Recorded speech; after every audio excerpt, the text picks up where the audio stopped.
Hello, today the lesson is on historical linguistics. The discipline of linguistics can be likened to a pathway which is being cut through the dark and mysterious forest of language. Before the 19th century, language in the Western world was of interest mainly to philosophers. It is significant that the Greek philosophers Plato and Aristotle made major contributions to the study of language. Plato, for example, is said to have been the first person to distinguish between nouns and verbs. 1786 is the year which many people regard as the birth date of linguistics. On the 27th of September 1786, an Englishman, Sir William Jones, read a paper to the Royal Asiatic Society in Calcutta, pointing out that Sanskrit, the old Indian language, Greek, Latin, Celtic, and Germanic all had striking structural similarities. So impressive were these likenesses that these languages must spring from one common source, he concluded. Although Jones has the credit of making this discovery, it was an idea that was occurring independently to several scholars at the same time. Sir William Jones' discovery fired the imagination of scholars. For the next 100 years, all over linguistic work was eclipsed by the general preoccupation with writing comparative grammars.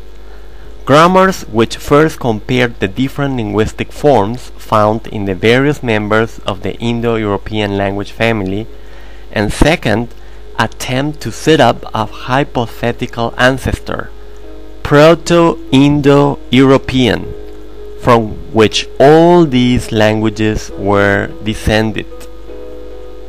The 19th century concerned with reconstructing Proto-Indo-European and making hypotheses about the way it split into the various modern languages was encouraged by the general intellectual climate of the times.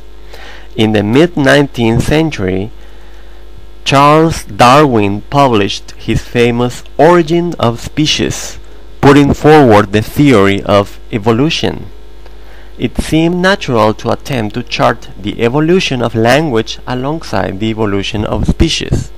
By the way, this year is 200 years of Darwin's theory. This emphasis on language change eventually led to a major theoretical advance. In the last quarter of the century, a group of scholars nicknamed the Young Grammarians claimed that language change is regular. For example, in Old English the word chin was pronounced kin and spelled C-I-N-N. This change from a k sound to ch affected all other k sounds which occurred at the beginning of a word before E or I.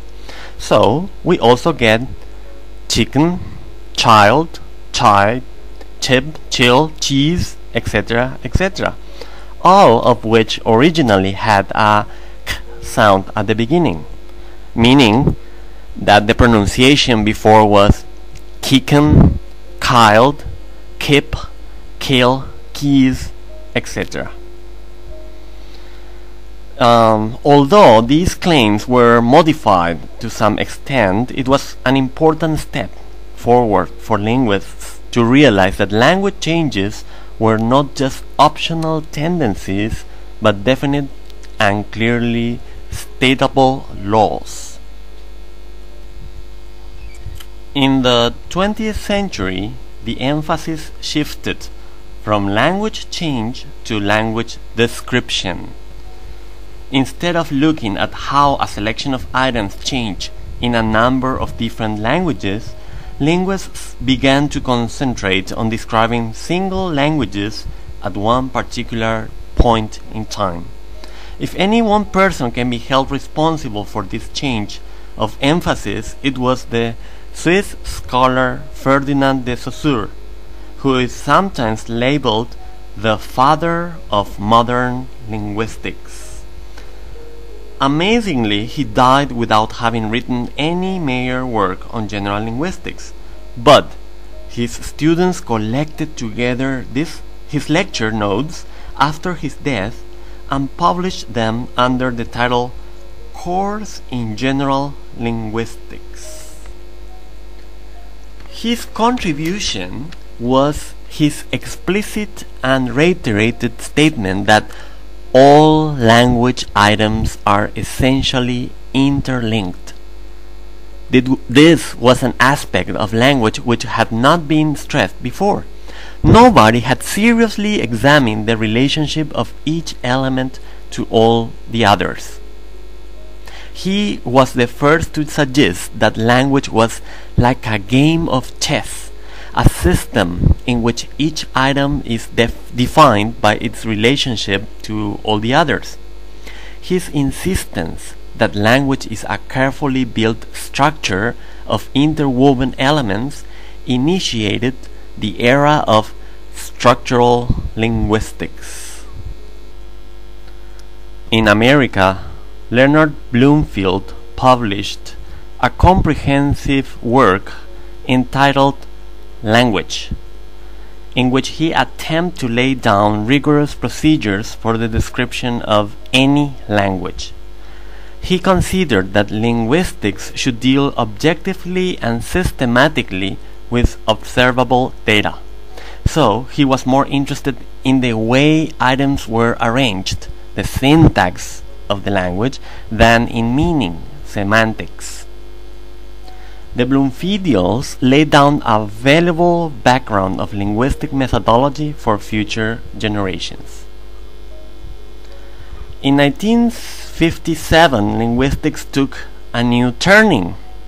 Noam Chomsky, at that age 29, he was a teacher at the Massachusetts Institute of Technology, and he, at that age, published a book called Syntactic Structures, and that changed the path of linguistics again. According to Chomsky, Bloom only could analyze sentences from the past, old sentences.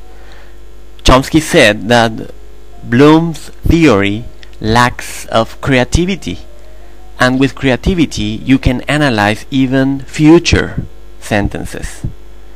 A grammar, he claimed, should be more than just a description of old utterances. In Chomsky's opinion, a linguist's task is to discover the internalized rules of grammar for each person, and that constitute the grammar of the language that they are analyzing. A grammar which consists of a set of statements or rules which specify which sequences of a language are possible and which impossible is named or called a generative grammar. Chomsky therefore initiated the era of generative linguistics. He had not only initiated the era of generative grammars, he has also redirected attention towards language universals.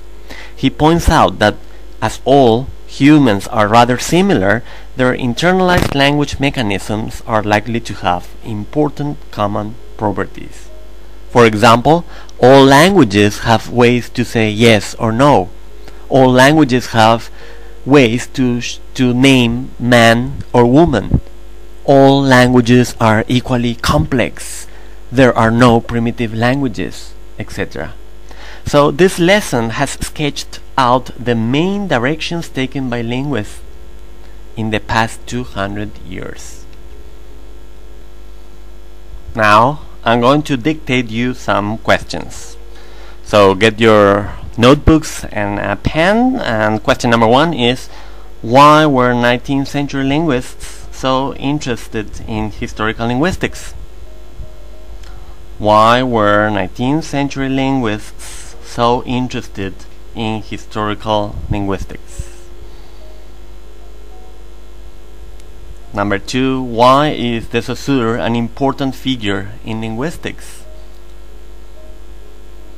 He's considered what? Why is he so important? And the last one is, what is a generative grammar and how does it differ from a descriptive grammar? What is a generative grammar and how does it differ from a descriptive grammar? So get in pairs or trios, discuss these questions, and then write the answers down.